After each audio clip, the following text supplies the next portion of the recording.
Hey, there he is. Come back here, you big dinosaur.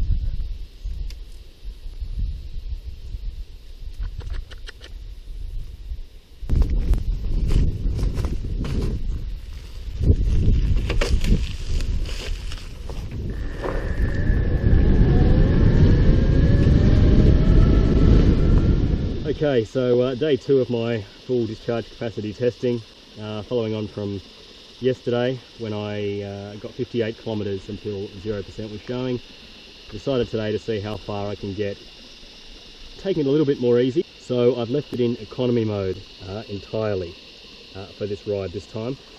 I've done 31 kilometres, which I would think is about 50% based on yesterday's figures, but I think I should get a little bit more than that if I've been taking it a bit more easy.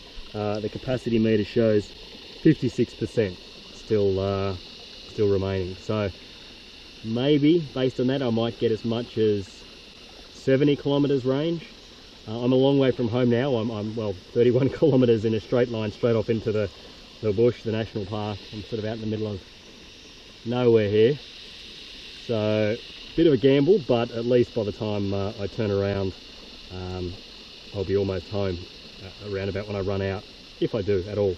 But I'm going to gamble a little bit more. I'm going to go another 4 or 5 k's up the track here, which would put me right on 70 kilometres for the return trip. So I started off being a little bit rough on the start of this ride, even though I was in economy mode, but for the most part of it, for probably at least 20 kilometres of the 30 have been just fairly open fire trails. A lot of them being fairly steep and uphill, but not start-stop and really slow rocky climbs that sort of chew the power. So we'll see how we go.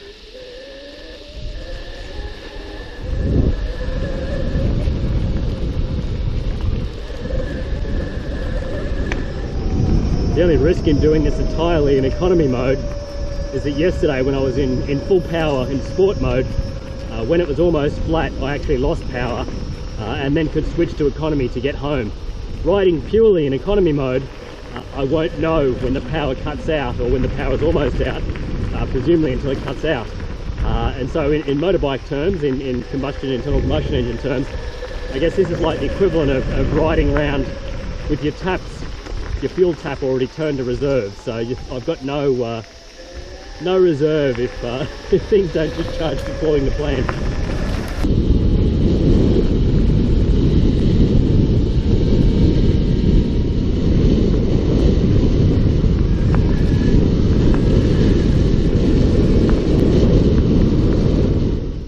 Alright, stopping for a quick update. Turning around now to head home. Close enough to 50%. The gauge is showing 51% and we're at 35 kilometres range. So it puts that pretty much bang on my guess of about 70 kilometres to 0%. And we'll see. I'm pretty confident I'll get home. We'll see how close to that 70 it is though. I'm not taking it easy in economy mode. A lot of the time I've had it pinned at full throttle, particularly for a long gradual uphill sort of climbs, doing 45, 50 kilometres an hour just all the way full throttle. Bike just happily climbing but not roaring up the hills, and obviously a lot of the time with your different riding style is probably what you'd call a pulse and glide, where you use a burst of power for a little bit and then you glide along for a little bit and roll and then back on the power again. So we'll see. Alright, slight detour. Dingo tunnel repairs.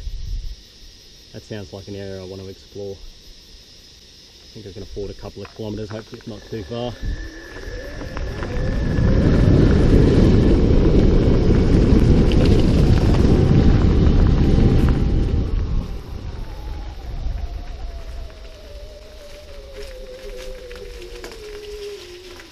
Oh, boo, it's locked. Cooey! There we go, into the trail.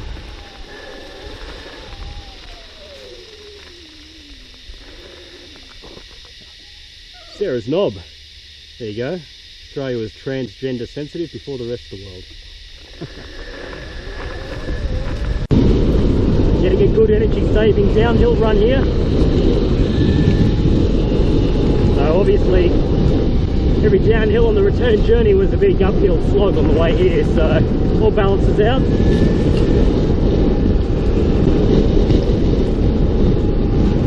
Decided to do a little bit of extra exploring as well, so definitely past the halfway mark, but I'm quietly confident, very quietly, like sine wave quiet. Long downhill right there. Another testament to the Surron Firefly that you don't realise how effortlessly it does climb hills, just straight up. I guess with the reduction, the motor doesn't really ever complain whether it's a mild hill or quite a steep hill. It climbs them in pretty much the same sort of fashion. Especially in economy mode, you don't notice it where it's not really roaring up the hills anyway.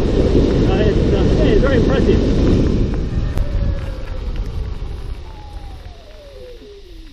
The friendly trail, always the preferred alternative to the you may be raped and murdered trail. Full of jokes today, try the veal. Okay, sit rep. So I've done just over 50 kilometres now and I've got 32% battery remaining. So for my maths, that's near enough to a 1/3 charge for 50 kilometres. So potentially we might see 75 kilometres for a full discharge. We'll see how we go.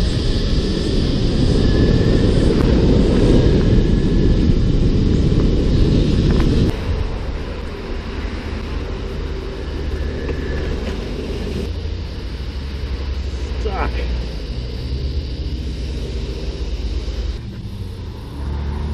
Oh, I said my gloves got wrecked, Noxy.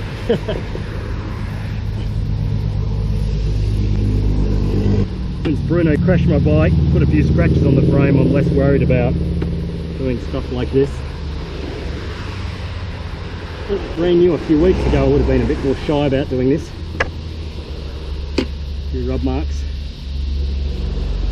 She ain't no trailer queen though. I ride it like I stole it. Didn't buy it to sit there and look pretty. There's the horn. Hey, we're through. Getting close to home now, backing very familiar trail. Again, really steep part of the hill here. Starting to drag its bones up, 28.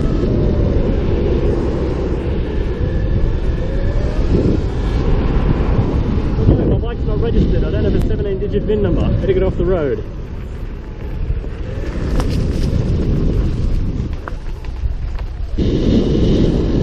Alright, so just around the corner from home. Still hitting 46 kilometers an hour, full throttle. 43, 42, 43. Capacity is 2%. Alright, I've made it home. Total distance of 70.2 kilometres. Don't get any more precise in your 70 kilometre calculations than that. I should be a scientist or something. And our capacity is 1%.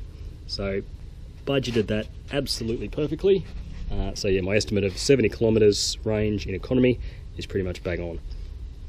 You could probably get about 72, 73. I reckon taking it real slow and easy you might get 75, but that's about it. The last couple of kilometres coming up some really steep hills, it was dragging its bones, only doing about 25 kilometres an hour.